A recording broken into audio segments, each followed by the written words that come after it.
How Nickelback became the most hated band ever. But we love them. I think it's a trend. I didn't even know they was hated. How that song go again? Can't nobody do it like Jesus. Nickelback? Nah.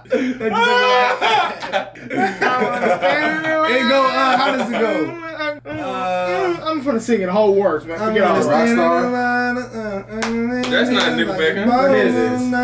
We never gonna Oh, it's something different. What is it? It's Rockstar. That's Hey, you should see something. We pulled up to Texas hey, Roadhouse, get the Rockstar. windows down, blaring that. All the people outside was looking at us. All the like, people was like, we hopped out. He said, "I believe in playing." He let the play while we went and got the food. I'm through with staring in line to the clubs I never get in. It's like the bottom of the night that I'm never gonna win. The slice hasn't turned out quite the way I want it to be. Yeah, boy, he got a little Texas twang on Hey, he him, went boy. crazy. I ain't gonna lie. Hey, that might be actually. That's like country rock. That's a great. That might be like one of my favorites. That's one of my favorite songs right Country now, man. rock Let's get songs. straight into All this, man. genres. So, Because he was popping. How could you ever hate Nickelback?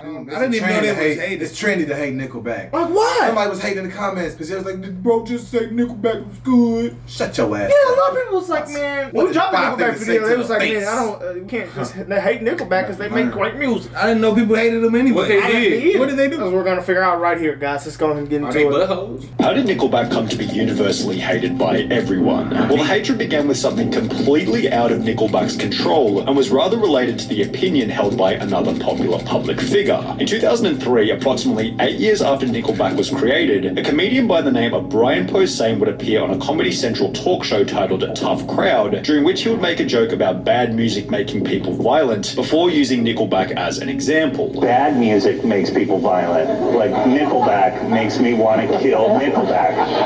At the time, the other hosts on the show didn't even know who Nickelback was, yet Brian Posehn continued to reassure them with conviction that the band was truly horrible. I'm so old, I don't know what Nickelback is. I'll have to agree with Nick. They're not good. They're horrible. Just trust me. Now, you'd probably assume that this one little comment wasn't enough to make the entire I never heard Rockstar. Well, the problem was, instead of this comment being a small thing in a relatively obscure episode on Comedy Central, the joke was actually featured in the station's main commercial, which was broadcast to millions for a period of over 6 months. With it, the hatred for Nickelback began to go viral, which was outlined by one user on Reddit who stated, "The joke was on every Tough Crowd promo and nearly all the time. After hearing this joke during every promo for a couple of weeks, I began to hear everyone in my middle school begin to mock Nickelback mercilessly. The worthwhile part of the repetitive commercial was, of course, the punchline, listening to Nickelback makes..." You see, he just laughed. Remember that interview? He laughed. He said, "I could just pull out my phone right now and just make up something, and then I'm just going on social media and everybody believe it, and then it just come into a trend." Oh. I didn't do this, man. The worthwhile part of the repetitive commercial was, of course, the punchline, "Listening to Nickelback makes me want to kill Nickelback." The whisper down the lane aspect of the joke telling allowed the origin to slowly disappear until even people unfamiliar with modern music knew there was something detestable about Nickelback. Internet meme culture would then facilitate the hatred in the late noughties and early 2010s. The only thing I want to hear right now is the sweet sound of this Nickelback CD cracking as I drive over it repeatedly. With articles such as of the 14 most brutal Nickelback memes of all time, featuring bangers such as "Still a better band than Nickelback," "Parents surprising with concert tickets," "Nickelback," and due to a culture of Nickelback will be giving all bad little boys and girls Nickelback CDs. In addition to this, a company by the name of Aux Labs would develop a Chrome extension by the name of Nickelblock, never see Nickelback on the internet again, and by 2012 even Adam Sandler was jumping in on the hate train with a tweet reading, "If a tree falls in the forest and no one is around to hear it, then have we found the perfect location for a Nickelback concert?" It became kind of a trend and kind of, you know, Cultural phenomenon. Yeah, it started to become sort of like a almost a constant, and it hurt. What Mike Kroger seemed to imply in that clip was that much of the Nickelback hatred was spreading simply because other people hated Nickelback, and those other people who hated Nickelback hated them because someone else hated Nickelback before them. This whole phenomena was outlined hilariously in a Channel 5 with Andrew Callahan episode. It's the same reason everybody hates Nickelback. Because the internet says so.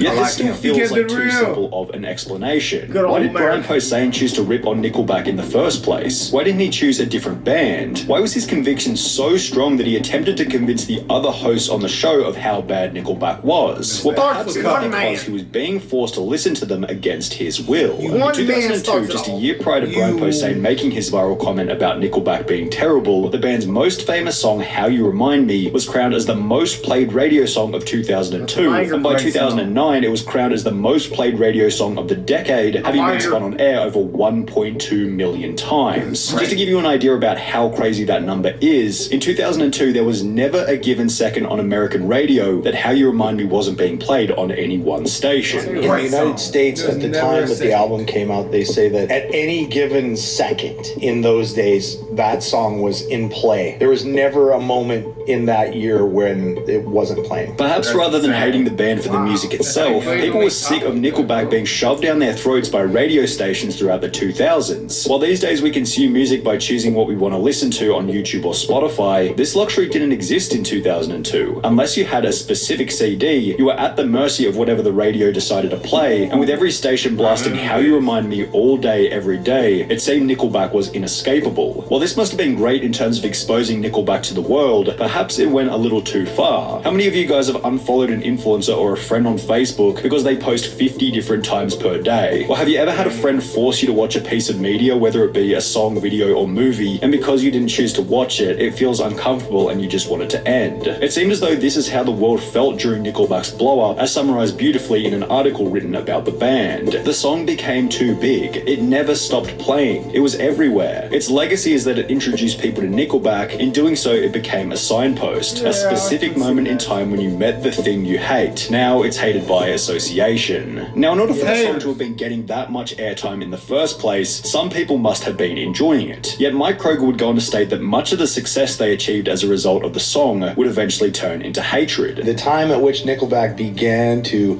suck started shortly after we started to sell millions and millions of albums. And everybody loves an underdog until they're no longer the underdog. And then that's, once you're not the underdog anymore, that's when you start to... So I don't like Mike that. Krieger's theory that people hated the band simply because they were successful was certainly plausible, as a Finnish academic study on the hatred of Nickelback found that between 2000 and 2014, the more successful Nickelback got, the worse their reviews grew, which was supported by a user on Reddit who wrote, "The only reason that so many people seem to hate Nickelback is because of how popular they are, selling over 50 million albums worldwide." It didn't help that certain media outlets literally had a policy where they weren't allowed to write positive stories about Nickelback. Mike Krieger explained that he met a former journalist for Rolling Stone who had written a positive review of a Nickelback album while working for the media company, yet Rolling Stone never allowed the journalist to post it simply because it was positive. And this journalist said, hey, I gotta tell you a story. He was asked to review one of our albums, and he wrote a very, very detailed and well thought out review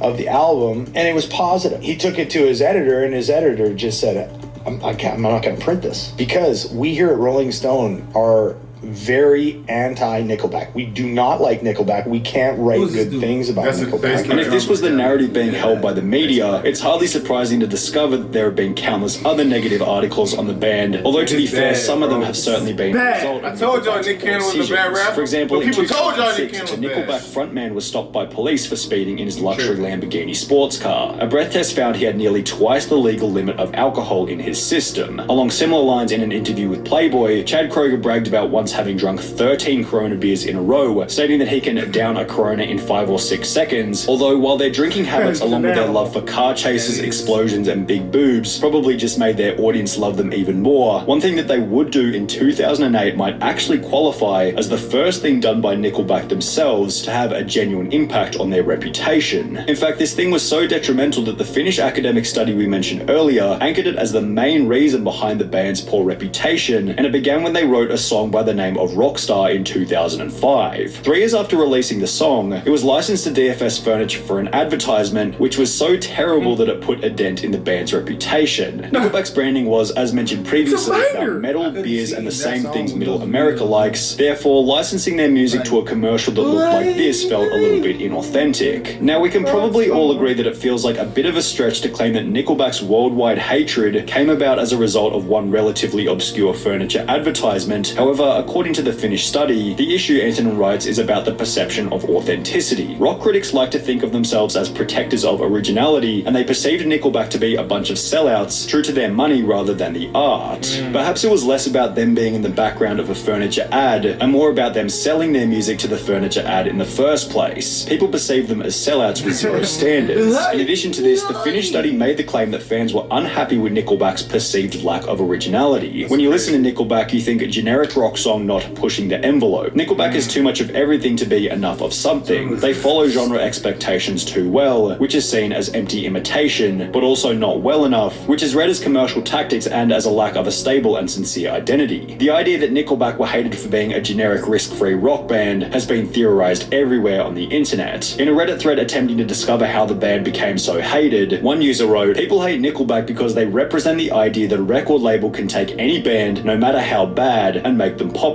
The label can use clever PR and good advertising to make loads of money off a band that is just mediocre. People don't hate the band nearly as much as they hate the idea that the band represents," which was followed by a reply reading, "They're a mediocre band that has experienced precisely zero musical growth and exists purely as a vehicle to print money for record labels. They knew they were a mediocre band, didn't care about musical growth, signed on knowing what the plan was, and had no problem with any of it. It doesn't even make sense to hate Nickelback for their music. It's not distinctive enough to be worthy of notice. It's carefully designed to be pointless and catchy. It's a product built to appeal to the lowest common denominator. It doesn't do anything wrong because it doesn't dare to take any risks. To put it simply, instead of Nickelback creating music that's risky and authentic to them, the band is perceived as having a reputation for putting out whatever music is guaranteed to appeal to the masses, yet it's hard to tell if this perception is even correct. In an interview with Face Culture, Chad Kroger discusses how they've experimented with a bunch of different types of music. We definitely started off as a little bit of a heavier band, but we found fans in so many different places because we just wanted to write different kinds of songs. So we'd write a song that was way over here and the fans would accept it, and then sometimes we'd write something really heavy and the fans would accept that too. Before explaining that each band member perceives the music in their own unique way. Everyone had their own different interpretation of it. One was political, one was religious, one was like corporate. Which doesn't exactly sound like they were specifically trying to follow some kind of radio success formula. Maybe this point is just another reason the internet made up to justify hating them, because outside of the internet they claim that they're hated by no one. For example, a petition requesting that Nickelback not play at halftime during an NFL game racked up a... Y'all know I can't bring shoes, but we're back, man.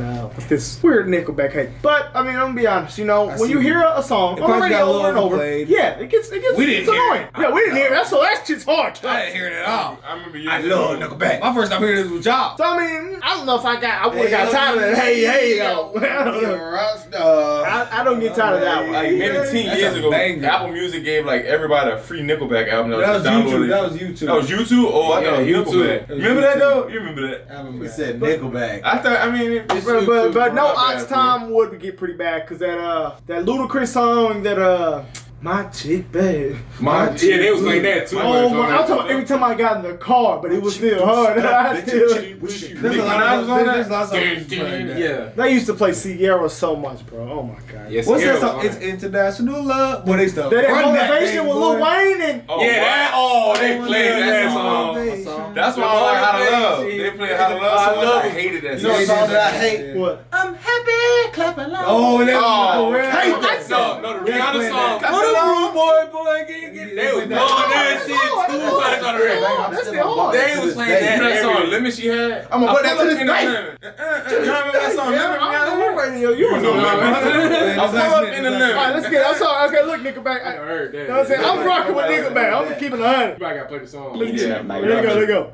Follow some kind of radio success formula. Maybe this point is just another reason the internet made up to justify hating them, because outside of the internet they claim that they're hated by no one. For example, a petition requesting that Nickelback not play at halftime during an NFL game racked up over 55,000 signatures, yet after arriving in the city to play the concert, the band stated that it was nothing but love from the fans. Playing halftime, what was that like? It was very controversial filled, and far less so when we actually got there. Every single human being that we came in contact with in Detroit was like, we love you. We have no idea what this is all about. Now, there was that one time in Portugal where they walked off stage after having rocks and bottles thrown at them, yet as an overall, the band has been wise in framing the hatred as a long-term positive. I've been really clear with my guys that all that hate has given our career legs. And that's the thing that scares me the most is if people finally stop hating us.